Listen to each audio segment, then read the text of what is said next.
Hey guys, Henry here from Our Freedom Formula. Today, we're diving into something that holds so many people back: fear. We're going to look at how you can conquer fear using the wisdom of the ancient Stoic philosophy. These aren't going to be just feel-good quotes or vague suggestions. These are real practical tools you can start using today to stop fear from running your life. Let's get straight into it. Number 1. Understand what fear really is. Epictetus. Men are disturbed not by things, but by the view which they take of them.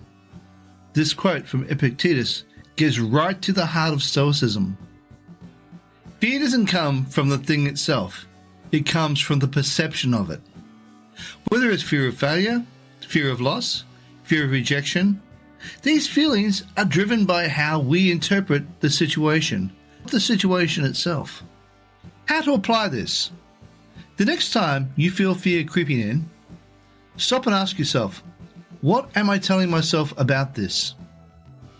Are you afraid of public speaking because you think you'll embarrass yourself? Or are you assuming people will laugh at you? Try to strip away your assumptions. Stick to the facts. Most of the time, when you do this, fear loses its grip. Number 2. Separate what you can control from what you can't. Epictetus. Some things are up to us, and some things are not. This idea is the backbone of Stoicism. When it comes to fear, most of it is rooted in the unknown, things we can't control. But if we focus on what we can control, we reclaim our power. How to apply this? Let's say you're afraid of losing your job. That fear can be paralyzing.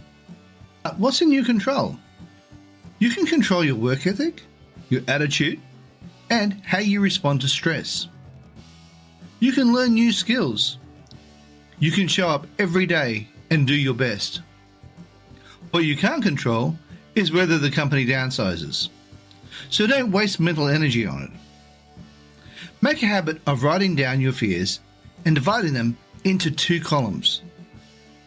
What I can control and what I cannot control. Put all your effort into the first column and let go of the second. Number 3. Rehearse misfortune to build inner strength. Seneca. He robs present ills of their power, who has perceived their coming beforehand.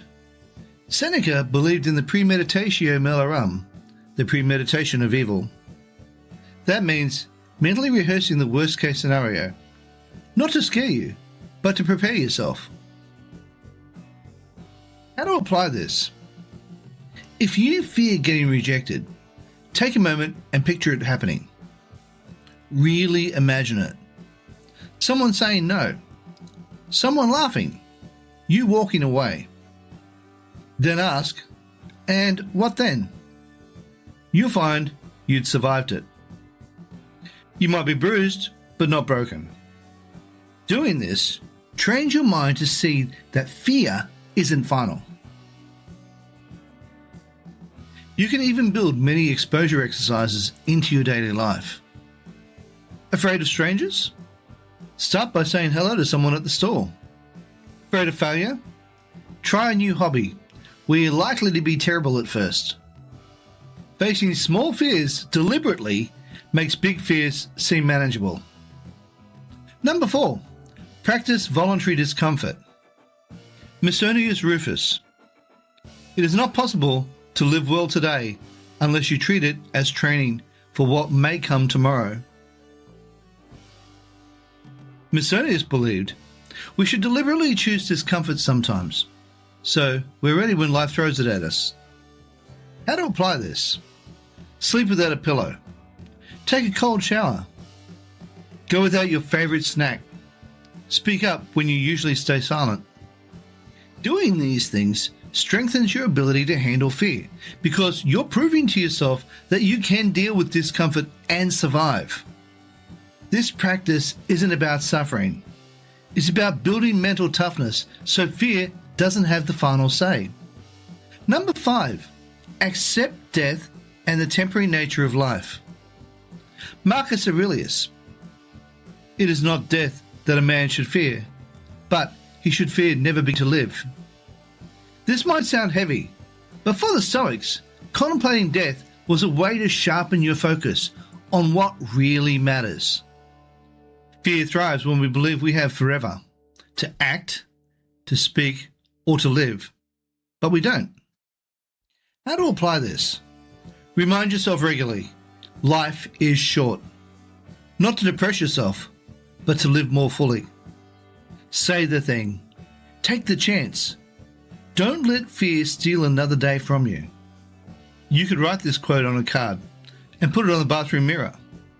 Let it remind you each morning to live with courage, not hesitation. Number 6, redefine success and failure. Seneca, we suffer more often in imagination than in reality. Most of our fear comes from a warped definition of success. We think we have to win, achieve, or impress. But Stoicism teaches that real success is showing up with virtue, wisdom, courage, justice, and self-control. How to apply this? Stop tying your worth to outcomes. If you act with integrity and courage, even if the result isn't perfect, you've succeeded. This takes the sting out of fear because now the goal isn't to win, but to live rightly. Let's say you're scared of launching a new YouTube channel. You think, what if nobody watches? Well, did you put your heart into it? Were you honest and helpful? Then you won. The fear fades when you redefine what it means to succeed. Number 7, use reason to examine your fears. Marcus Aurelius, if you are distressed by anything external, the pain is not due to the thing itself, but your estimate of it, and this you have the power to revoke at any moment. This is a reminder that we have power over our own judgment. Fear grows when we accept our first reaction as fact, but we can step back and question it. How to apply this? The moment you feel fear, pause. Ask yourself, what am I afraid of?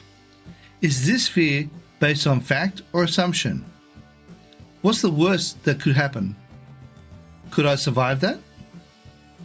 This process helps untangle fear from truth. Often, you'll see that the thing you feared isn't as big or as bad as it first felt. Number 8, take action anyway. Epictetus, don't explain your philosophy, embody it. It's not enough to think brave thoughts, you have to do brave things. The Stoics were action takers. They didn't avoid fear. They moved through it with reason and resolve. How to apply this? You conquer fear by acting in spite of it. Afraid to speak your mind? Say one sentence. Afraid to try something new? Take one step. It doesn't have to be big, because small actions repeated daily build courage over time. Courage is like a muscle, and like any muscle, it only grows when you use it. Real life example. Let's say you're afraid of speaking at a local event. You start by practicing your speech at a mirror. Then maybe you rehearse it for a friend. Then you go to the event and speak it, even if your voice shakes. You use Stoic principles to remind yourself that you can't control the audience's reaction, only your effort. You accept that discomfort is part of the path. And when you finish, no matter how it went, you've already won. Fear isn't the enemy, it's a signal. It tells you there's something worth doing on the other side. Stoicism doesn't teach you to be fearless. It teaches you to be courageous, to feel fear and still move forward with reason, virtue, and strength.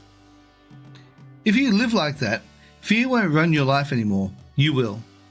Now, if you got some value out of this video, how about you smash the like button as well as subscribe and also hit the bell icon so you can be notified when we upload more videos. Hey, while you're at it, I want to consider sharing and also leave a comment down below and let me know what you think of this video. Also, to let you know that right here is a video I believe you might like. Down here is a video YouTube thinks you might like. And right here, well, that's an image in my head. And if you click on that, you'll be able to subscribe. Alright guys, thank you so much for watching, and bye for now.